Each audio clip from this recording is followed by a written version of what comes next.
Salve galera, muito boa noite para vocês. Ontem, no calor da partida, né, quando terminou o jogo, a gente acabou falando um pouquinho do que achamos da partida, né, e tal. Tô muito assustado ainda com esse São Paulo 2025 no Campeonato Brasileiro, acho que não só eu, né, mas aí eu acho que eu vi muito na rede social muita gente criticando o Crespo, né. Eu quero acreditar que ele ainda esteja conhecendo o elenco de São Paulo e reconhecendo o clube, né? Mas que me assustou a cara dele de preocupado. Aquela cara dele de preocupado, assim, tipo, putz, e agora? O que que eu vou fazer? Né?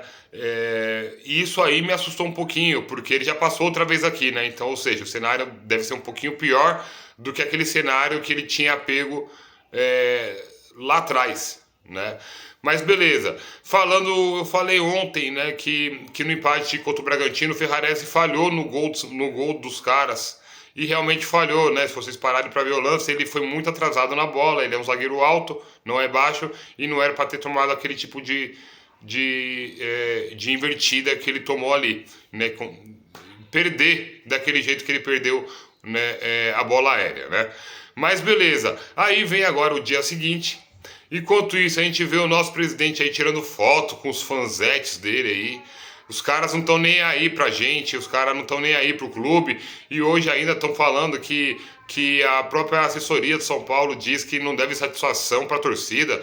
E isso eu quero falar ao vivo. No pré-jogo contra o Corinthians, eu vou comentar um pouquinho sobre isso ao vivo. Eu chego a babar de nervoso por causa disso. Porque é uma falta de respeito danada, né? Mas você vai esperar o quê? De quem não sabe nem tratar direito o sócio e o torcedor, né? Eu mesmo cancelei o meu, né? E eu acho que muitos São Paulinos estão fazendo isso, né? Mas focando na partida de ontem, o São Paulo está muito instável ainda. O Crespo vai ter muito trabalho. O time se reapresentou hoje, né? E já com uma baixa certa para o jogo decisivo, hein? Atenção, esse jogo sim é decisivo. Contra o Corinthians no sábado. O Lucas não vai jogar de novo, o Lucas tá fora, tá?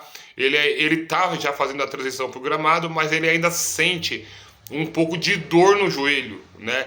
E aí eles preferiram deixar o Lucas fora, né?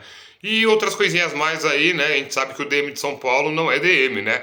O Rian Francisco estourou, infelizmente, né? Desejamos boa recuperação para o garoto. E a minha única crítica para você, torcedor são paulino, é em relação ao Lucas. O jogador não escolhe se lesionar.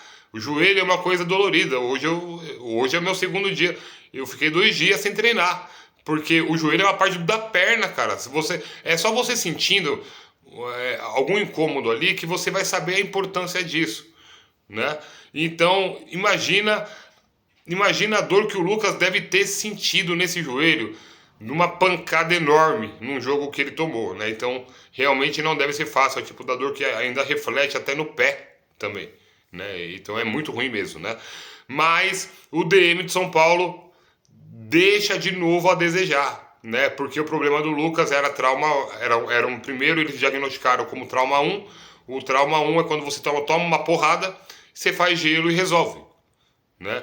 E aí depois diagnosticaram de que o Lucas estava com trauma 2. E o trauma 2 todo mundo sabe, quem está no meio do esporte sabe que é cirurgia. Trauma 2, sentir dor no trauma 2 é cirurgia. E aí eles optaram por não fazer a cirurgia no Lucas. E aí agora estão dizendo aí que o garoto que não quis fazer a cirurgia, eu acho que no mínimo que esse departamento médico do São Paulo devia vir à tona aqui falar para a torcida a realidade, que eles não querem que o Lucas opere, né? E de novo, você vai esperar o quê? Hoje, o chefe do DM de São Paulo é um ginecologista. É um ginecologista. O cara é ginecologista. O que o cara entende de medicina esportiva? Por isso que tá essa draga aí, né? E aí, sábado nós vamos sem o Lucas, já não tem Caleri, já não tem Rian Francisco, né? Aí você olha, o diretor, Belmonte, Boca de Farofa, sumiu. Cadê nessa fase aí? Os caras sumiram, o Casares apareceu sorridente no meio da torcida. Então, o cenário é muito difícil no São Paulo. Uma vitória contra o Corinthians ela é essencial. Ela é essencial pela sobrevivência do São Paulo na Série A do Campeonato Brasileiro do ano que vem.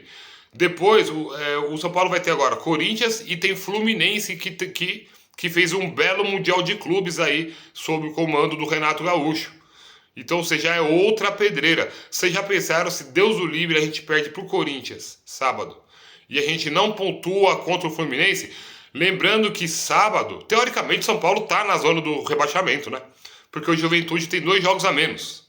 2 jogos a menos do que o São Paulo já. Se São Paulo perder pro Corinthians, o São Paulo fica no Z4 e não sai tão cedo. É uma opinião que eu tenho. E sabe o que eu fico triste? Que a gente sabe de tudo que a gente brigou, que a gente bateu, que as coisas só vão mudar lá. As coisas lá só vão mudar a partir do momento que vier alguma coisa mirabolante, urgente, como um rebaixamento do São Paulo. Isso que é o mais triste, porque eu não desejo que o nosso tricolor seja rebaixado nunca, né? Enfim, é só um desabafo mesmo, tá? O Tapia chegou segunda-feira, né? Já tá para ser apresentado aí. Fontes que eu digo, a TV aberta, inclusive, os canais fechados, Sport TV, ESPN, dizem que o São Paulo procura um lateral direito, que para variar tem mais um no estaleiro, que é o garoto Mike, é uma sacanagem isso, né? E hoje nós temos só o Cedric Soares, que não tá jogando nada. Que, aliás, muitos jogadores desse elenco do São Paulo não estão jogando nada ultimamente. E o que a gente viu de novo ontem lá em Bragança é o time todo desorganizado. Todo desorganizado. Não adianta jogar tudo nas costas do Oscar, que já tem um limite de idade, que a gente sabe que não tem a fisiologia boa e sabe que ele não vai jogar todos os jogos. E isso daí é planejamento, culpa total da diretoria, a situação de São Paulo agora. E outra coisa, a gente perdeu muito tempo com o Zubeldia, hein? Perdemos muito tempo com o Zubeldia e agora o Crespo, coitado, agora o Crespo que vai ter que voltar atrás aí, que vai ter que montar o time que vai sair dessa situação, né? É complicado, cara.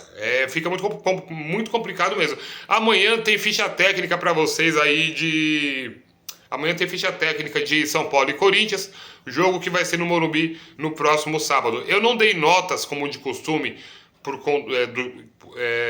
relacionado ao jogo de ontem, porque eu acho que, sinceramente, a nota é coletiva. O time é horrível. O time de São Paulo era mal treinado com o Zubeldia e até o Crespo encaixar vai demorar um pouquinho.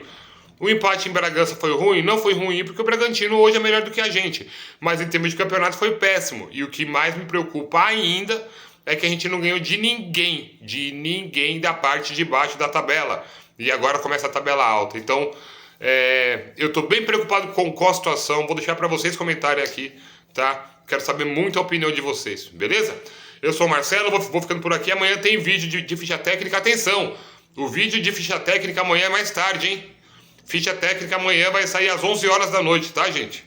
11 horas da noite tem ficha técnica de São Paulo e Corinthians. E no sábado tem 50 minutinhos de pré-jogo de São Paulo e Corinthians. Um abraço pra vocês, fique com Deus.